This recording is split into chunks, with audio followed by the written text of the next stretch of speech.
अभी पढ़ा था हमने इससे पहले अलिफ वाव या। क्या मखरज था इनका? अलिफ वाव या का मखरज मुंह का खाली हिस्सा, ये था ना। बा का मखरज दोनों होठों की तरी वाला हिस्सा, ये तुमने समझ लिया। और ता आया था, इसका क्या मखरज था? जबान की नोक और सनाया औलिया की ऊपर वाले दांतों की जड़। जबान की नोक और ऊपर वाले दांतों की जड़ कहाँ लग रही है? लगा के देखो। ता। हाँ, इसी के साथ जैसे अलिफ के साथ वाव आया है और या आया है, ऐसे ही ता जब ये निकालेंगे ता, और इसी के साथ हम दाल निकालेंगे और ता। ये देखियो कहाँ से निकल रहा है दाल और ता, कहाँ से निकल रहा है? दाल कहाँ लग रही है? जबान। जबान की नोक कहाँ लग रही है? हाँ, दांतों की जड़ में। और इसी तरह ता, ये अगर से मोटा हो रहा है, अगर मुंह गोल करेंगे तो ये मोटा खुद ब खुद हो जाएगा। ता और ता बस थोड़ा फर्क है। ता को बारीक करके मुंह को लंबा करना पड़ता है और ता में मुंह गोल करना पड़ता है। समझ रहे हैं ना? ये तीनों का मखरज क्या है? जबान की नोक, जबान की नोक और सनाया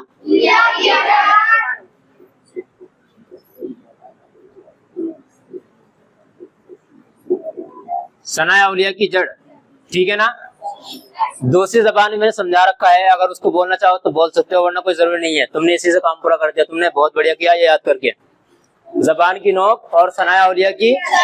सनाया औलिया किसे कहते हैं? बस ये याद रखना, सनाया औलिया किसे कहते हैं? ऊपर वाले सामने के दांतों को, ऊपर वाले हो चाहे नीचे वाले हो, सामने के दांतों क्या कहते हैं? सनाया। और नीचे वालों को सनाया सुफला बोलते हैं, वो आगे आएगा। ठीक है ना?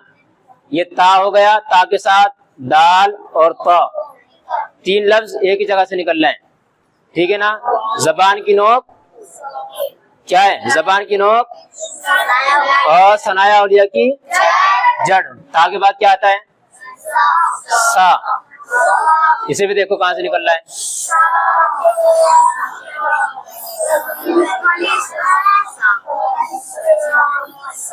सा। लगाओ जबान, लगाओ अपनी, कहाँ लग रही है? बिल्कुल ध्यान दो। सा।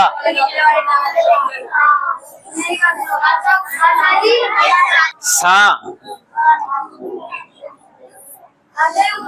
जबान की नोक ही है। सा जबान की नोक ऊपर के दांतों वालों पे कहाँ लग रहे हैं? ये नोक पे लग रहे हैं। ध्यान दो इसमें बिल्कुल, थोड़ा सा देखो।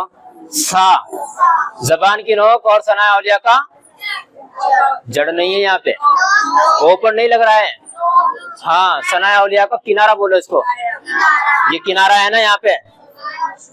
और आवाज हल्की सी नरम होगी बिल्कुल। कैसे? जबान की नोक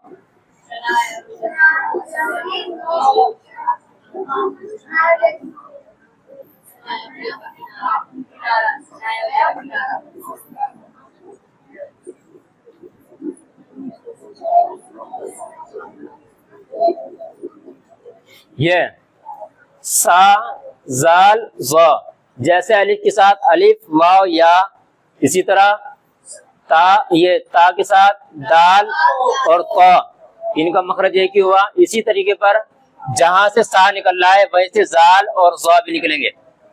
सा जाल ज़, सा जाल और ज़, ये भी ऐसे निकलने। देखो, जबान की नोक और सनाया औलिया का किनारा, ऊपर वाले दांतों का किनारा कहाँ है? ऊपर है नीचे? हाँ, नीचे। और ऊपर क्या है? वो जड़ है, क्योंकि वो तो ऊपर लगे हुए, तो कहाँ जड़ कहाँ बैठेगी? ऊपर की तरफ। तो ये क्या बना? सा का मखरज जबान की नोक और सनाया औलिया का किनारा, 3 मखरज हो गए तुम्हारे ये वाले।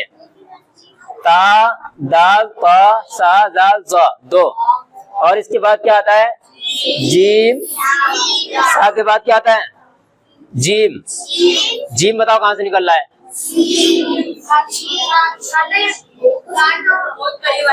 अच्छा, ये बताओ जबान की कितनी किस्में थी? पहला क्या था? दूसरा जबान का बीच, जबान का आखिरी हिस्सा, दाईं साइड का बाएं साइड का, ये हिस्से भी आए थे उसमें। तो ये जीम जो निकल रहा है, इसको देखो, जबान का बीच कहाँ लग रहा है? जीम। जबान का बीच कहाँ लग रहा है? देखो, होंठ का तो इसमें रोल ही नहीं है।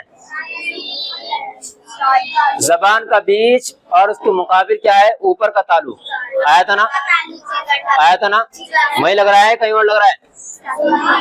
जबान का बीच, हाँ, और ऊपर वाला तालु है इसके साथ। और इसी तरह शीन, हाँ, जबान का बीच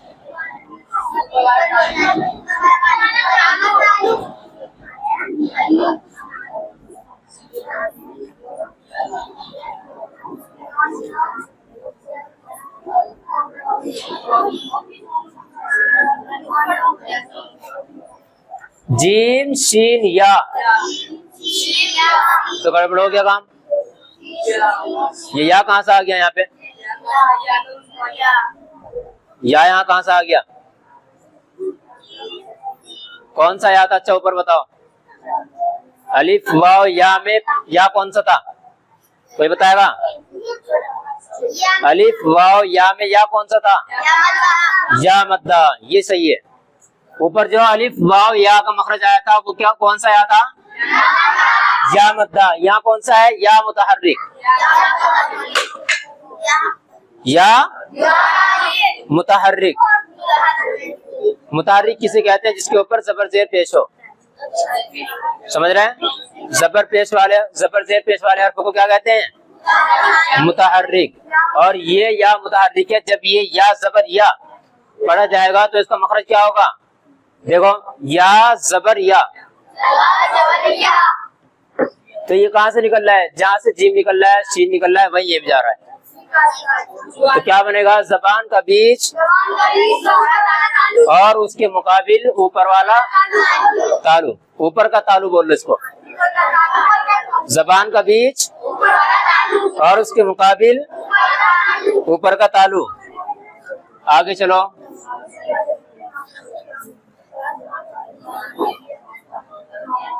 हा आइन, जीम के बाद क्या आता है? आइन।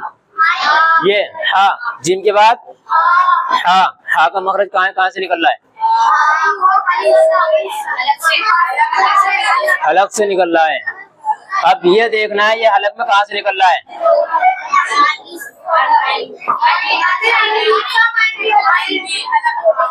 हा और आइन ये दोनों एक हरूफी है, ये एक ही जगह से निकल रहे हैं।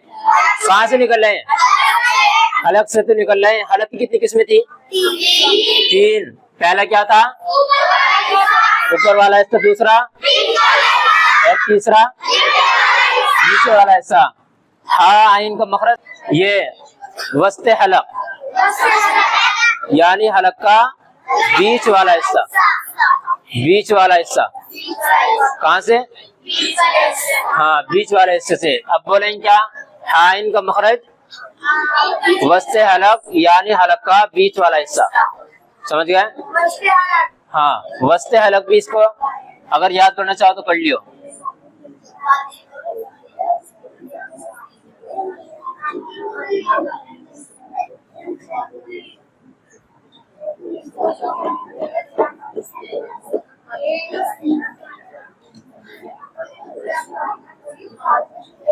ठीक है ना? वस्ते हलक यानी हलक का बीच वाला हिस्सा। चलो ऊपर से लेके चलो। अब जा सारे मखरज याद भी करने हैं और इनको याद रखना भी है, क्योंकि लफ्जों को समझना तभी आसान हो जाएगा तुम्हारे लिए। जब इनको याद कर लोगे तभी सही भी निकलेंगे। चलो अलिफ का मखरज, अलिफ वाव या का मखरज क्या है?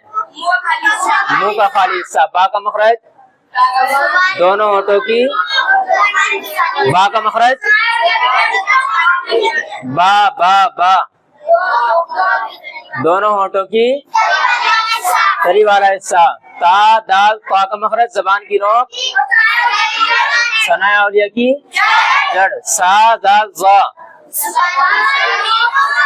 जबान की नोक और सना औलिया का किनारा। जीम शीन या का या मुतहर्रिक बोलना इसको।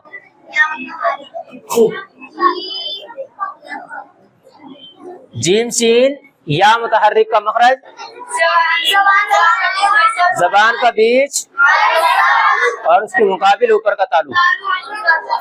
हा आइन का मखरज वस्ते हलक यानी हलक का हाँ बीच वाला हिस्सा है, दरमियानी हिस्सा कुछ भी बोल सकते हैं। बीच वाला बोलो आसान है तुम्हारे लिए।